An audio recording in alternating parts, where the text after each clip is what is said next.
नमस्कार। आगे बढ़ते हैं और मुहूर्त विचार 11। पिछले पाठ में हम लोगों ने चंद्रमा की दिशा को समझा था कि चंद्रमा किस दिशा में स्थित है और हमको किस दिशा में यात्रा करना उचित है। और वहाँ हम लोगों ने जो समझा वो ये समझा कि हम जिस दिशा में यात्रा कर रहे हों, हमारे सम्मुख अर्थात हम जिस दिशा में जा रहे हैं उसी दिशा में चंद्रमा स्थित हो, या उस दिशा में नहीं हो तो हम जिस दिशा में यात्रा कर रहे हैं उसके सीधे हाथ की दिशा में, राइट हैंड में, दाहिने हाथ पे चंद्रमा हो। अर्थात यदि हम पूर्व दिशा की ओर यात्रा कर रहे हैं जो चंद्रमा को कहाँ होना चाहिए, मेष, सिंह और धनु में। और यदि हम पूर्व दिशा की ओर यात्रा कर रहे हैं, मेष, सिंह, धनु में यदि चंद्रमा नहीं है तो मिथुन, कन्या और मकर में होना चाहिए। अन्य जगहों पर होने से वो मेरे बाएं हाथ में और पीछे पड़ता, जो शुभ नहीं होता। अब वो राशि के अनुसार था तो थोड़ा बहुत समझना है, और हम जो सबसे सरल पाठ है उसी को सबसे पहले ला रहे हैं। और धीरे धीरे जब आप ये सरलता से समझने लगेंगे ना, तब थोड़े कठिन पाठ भी आपके लिए लेकर के आएंगे। तो वहाँ क्या था कि वो चंद्रमा जिस राशि में स्थित था उसके अनुसार दिशा का निर्णय लिया गया था। और यहाँ योगिनी वास चक्र की चर्चा होगी। आप देख रहे हैं योगिनी विचार, और ये 64 योगनियाँ होती हैं, या ये आपको क्या मानना है इसको बाद में समझना है। हम योगिनी विचार करते हैं, योगिनी का मतलब 64 योगिनी आप मान सकते हैं, या ऐसे योगिनी जो हमारे सम्मुख ना हो।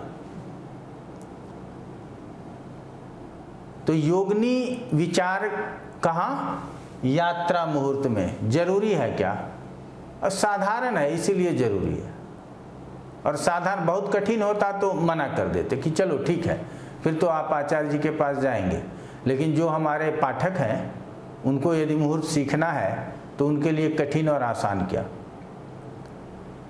तो यहाँ आप देख रहे हैं कि ये पूर्व है, वो आग्नेय, दक्षिण, नैऋत्य, पश्चिम, वायव्य, उत्तर और ईशान। और ये 8 दिशाओं का ज्ञान तो सबको होना चाहिए। पूरब, दक्षिण, पश्चिम, उत्तर इसको दिशा बोलते हैं। और ये ये जो आग्नेय, नैऋत्य, वायव्य और ईशान है इसको विदिशा अर्थात कोणीय दिशा बोलते हैं। अब ये पूर्व और दक्षिण है तो हम लोग क्या बोलते हैं? South east. और साउथ ईस्ट को क्या बोलते हैं? आग्नेय। तो अब जिनको अंग्रेजी समझ में आता है वो ये पूरब, पश्चिम और उत्तर और दक्षिण लिख लेंगे ना, तो अपने आप बना लेंगे साउथ ईस्ट, नॉर्थ वेस्ट, जो भी बनाना होगा। अब ये सरल क्या है समझना। तो ये आप देखिए कि पूर्व दिशा में योगिनी, अच्छा ये तिथियों के ऊपर निर्भर करता है, इस बात को समझना है। चंद्रमा का विचार किया था राशियों के अनुसार, और योगिनी का विचार करेंगे तिथियों के अनुसार। तो कौन कौन सी तिथि कहाँ कहाँ स्थित होती है ये आप नोट कर लीजिए। एक बारी चार्ट बना लेंगे, धीरे धीरे याद हो जाएगा। तो पूर्व में प्रथमा और नवमी, तो क्या दोनों पक्ष का प्रथमा? जी हाँ। दोनों पक्ष की नवमी? जी हाँ। प्रथमा और नवमी तिथि को योगिनी का निवास कहाँ होता? पूरब दिशा में होता।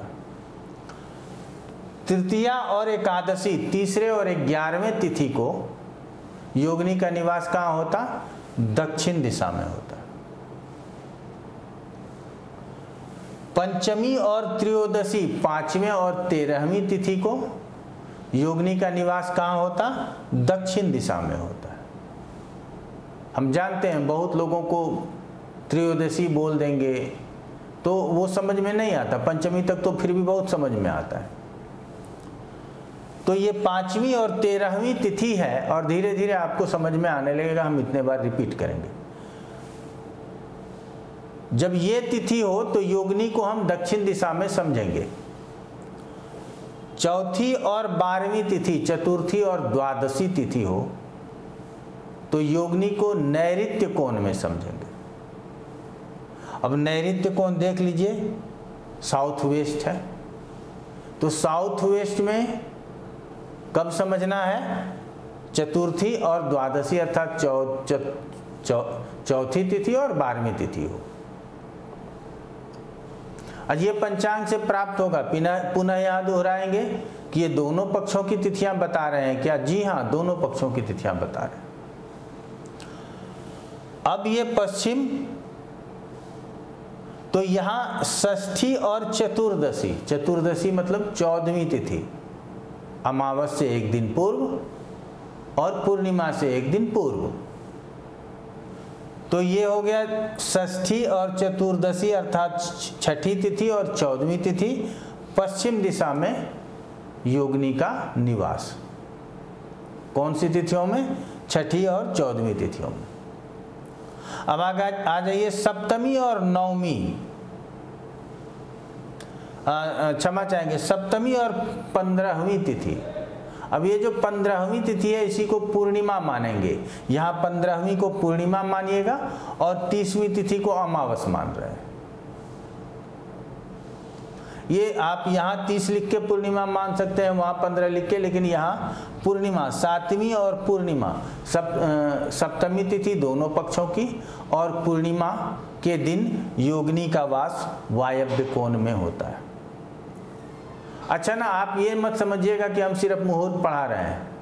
दिशा, योगिनी वास आदि आदि जब पढ़िएगा ना और बहुत कुछ यहाँ से हासिल हो जाएगा, तब हम आपके लिए वास्तु प्रारंभ कर लेंगे, तब आपको समझना आसान हो जाएगा। बाकी वर्तमान समय में जैसे ज्योतिष का हालत है वही हाल वास्तु का भी है।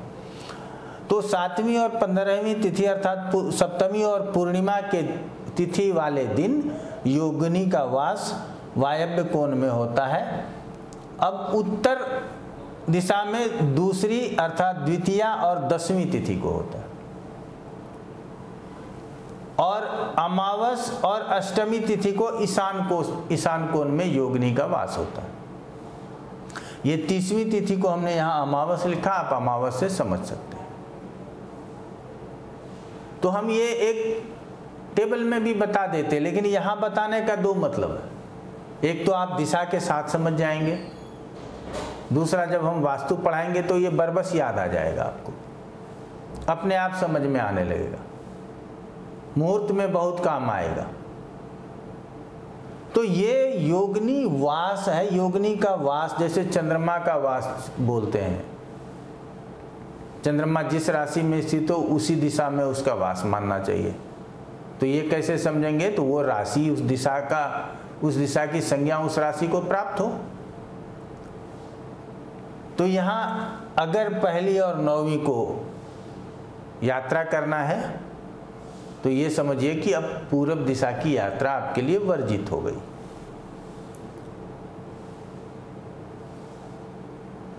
अगर तीसरी और एकादशी तिथि को आग्नेय कोण में यात्रा करना है तो ये समझ लीजिए कि आप यदि आग्नेय कोण में जाना चाहते हैं तो ये वर्जित हो गई। सम्मुख चंद्रमा शुभ, सम्मुख योगिनी शुभ नहीं। दाहिने चंद्रमा शुभ, दाहिने योगिनी शुभ नहीं, ये विपरीत है दोनों में। इसीलिए आगे पीछे पाठ लगा दिया आपके। तो हमको सामने योगिनी लेकर नहीं चलना। तब योगिनी लेकर कहाँ चलना है? तो उसको आप श्लोक के माध्यम से समझिए। योगिनी सुखदा वामे, हम जिस दिशा में यात्रा कर रहे हैं, पूरब की ओर यात्रा कर रहे हैं, तो योगिनी अर्थात षष्ठी तिथि और चतुर्दशी तिथि हो तो क्या हो जाएगा? मेरे पीछे हो जाएगा। और अगर हम पूरब की ओर यात्रा कर रहे हैं तो दूसरी द्वितीया और 10वीं तिथि हो तो मेरे बाएं हाथ में, हम पूरब में जाएंगे, ऐसे घूम लीजिएगा आप, तो बाएं हाथ में योगिनी निवास हो जाएगा। तो वामे योगिनी सुखदा वामे, अगर यात्रा पे जा रहे हैं और योगिनी बाएं हाथ में है तो आपको सुख की प्राप्ति होगी या शुभ फल प्राप्त करेंगे, यात्रा में कोई कष्ट भी नहीं होगा। उसके बाद कहता है पृष्ठे वांछित दायिनी, और मनोवांछित फल प्रदान करेगा यदि आप योगिनी की दिशा को अपने पीछे लेकर, योगिनी को अपने पीछे रखते हैं। तो यहाँ यदि आप पूरब की ओर यात्रा कर रहे हैं तो छठी और चतुर्दशी तिथि हो, छठी तिथि और 14वीं तिथि हो तो योगिनी आपके पीछे है, तो वांछित दायिनी, उत्तम फल प्राप्त होगा। जो मनोकामना लेकर के चल रहे हैं, जिस कार्य हेतु प्रस्थान किए हुए हैं, वो कार्य पूर्ण होगा। आगे कहता है दक्षिणे धन हंत्री।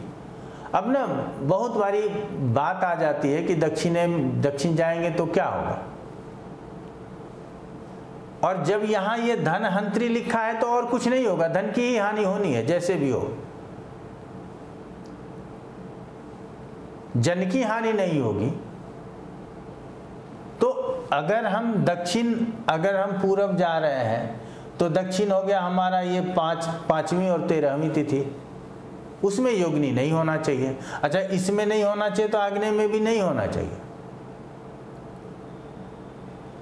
तब कहाँ होना चाहिए? इस भाग में होना, इस भाग में, यहां से यहां तक यदि हो तो ये ज्यादा अच्छा।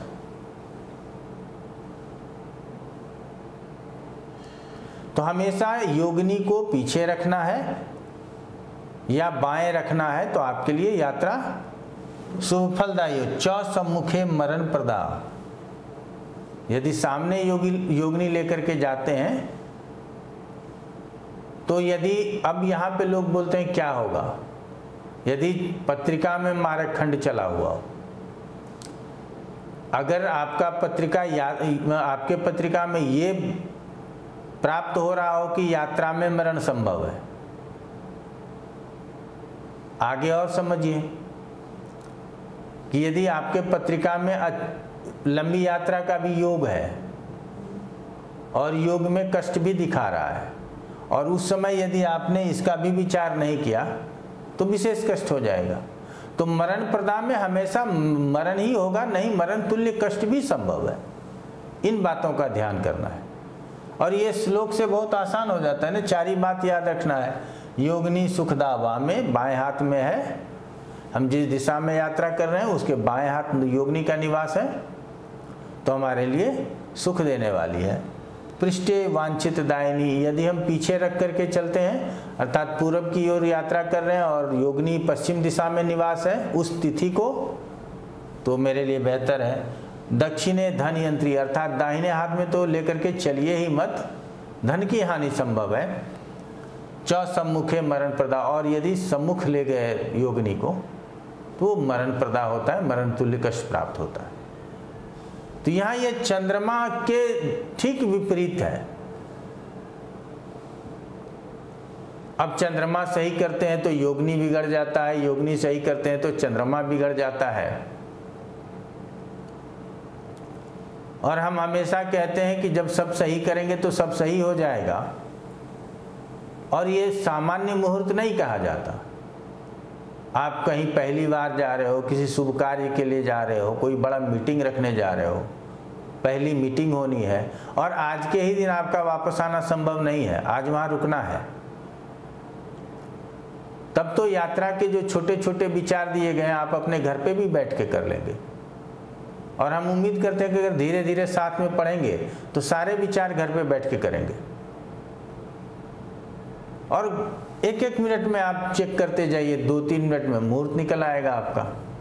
यदि आप चार्ट बना करके, मान लीजिए यात्रा मुहूर्त के 5-10 चार्ट बनाए हमारे पढ़ाई अनुसार, हर चार्ट में 1-1 मिनट टाइम देंगे, आपका मुहूर्त निकल आएगा। और वो जो शोधित मुहूर्त होगा वो आपके लिए शुभ फलदायी होगा, कहते हैं सुखदा होगा आपके लिए। क्रम से हम देते रहेंगे। आप जानते हैं कि 20-21 चैप्टर खुला हुआ है और कभी कभी संभव नहीं हो पाता पाठ देना, प्रयास रहता है। आप लोगों को बिल्कुल निराश नहीं होना, पाठ आते रहेंगे, आप आनंद लेते रहेंगे। आज इतना ही। आप लोगों का बहुत बहुत धन्यवाद।